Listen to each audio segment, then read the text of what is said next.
I want to thank you, Mr. Chairman. Mr. Chairman, before I begin, I want to ask for unanimous consent that we hear you sing Woody Guthrie's song. You know. Well, thank you. I'll do that a little bit later. I want to thank you for holding the hearing. Unfortunately, Mr. Chairman, we are once again holding a hearing on two unrelated issues that each deserve their own separate consideration in their own right.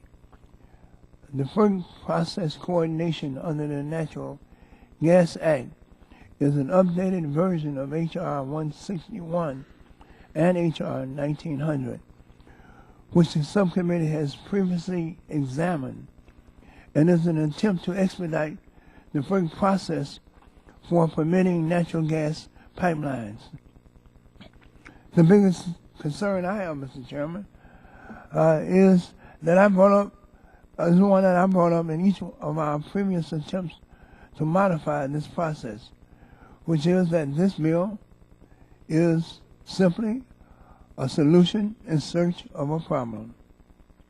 Mr. Chairman, FERC data shows that between 2009 and 2015, over 100 major natural gas pipeline projects were approved, spanning over 3,700 miles in 35 states and with a total capacity of over 45 billion cubic feet per day. Additionally, Mr. Chairman, while the average time from filing to approval was under 10 months, an overwhelming 91% of applications were decided within 12 months. Even the GAO has concluded that FERC's pipeline permitting process is both predictable and consistent, and pipelines are being built in a timely manner.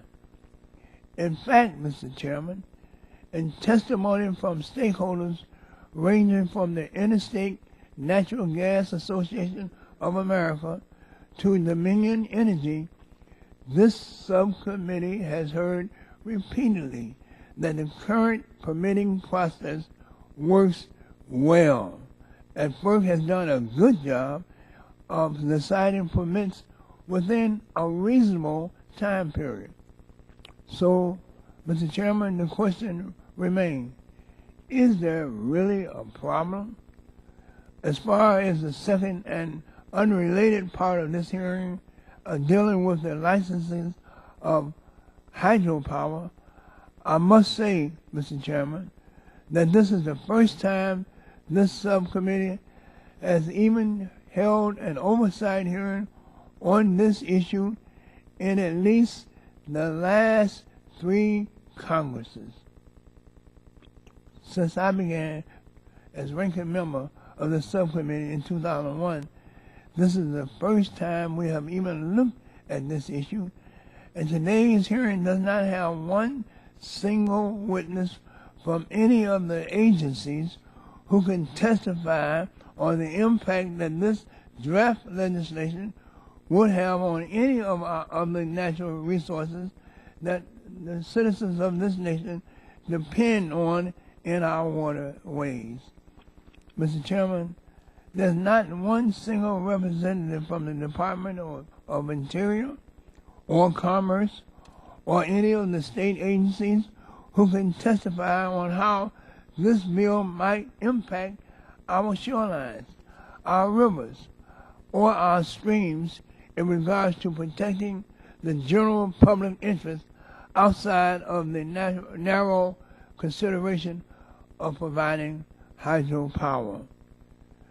Mr. Chairman, there's not a single witness on either panel who can provide this subcommittee with expert testimony on how taking authority away from other agencies and consolidating power and decision-making authority solely within FERC might impact the public interest in matters regarding environmental protection or families visiting a lake having a sufficient access to boat, fish, hike, or swim. Mr. Chairman, before we make it easier for private companies to take control of the use of the waters belonging to the people of this great nation, we should at least hear from the experts within those agencies that are responsible for protecting those interests. Thank you, Mr. Chairman. I'll yield back my time.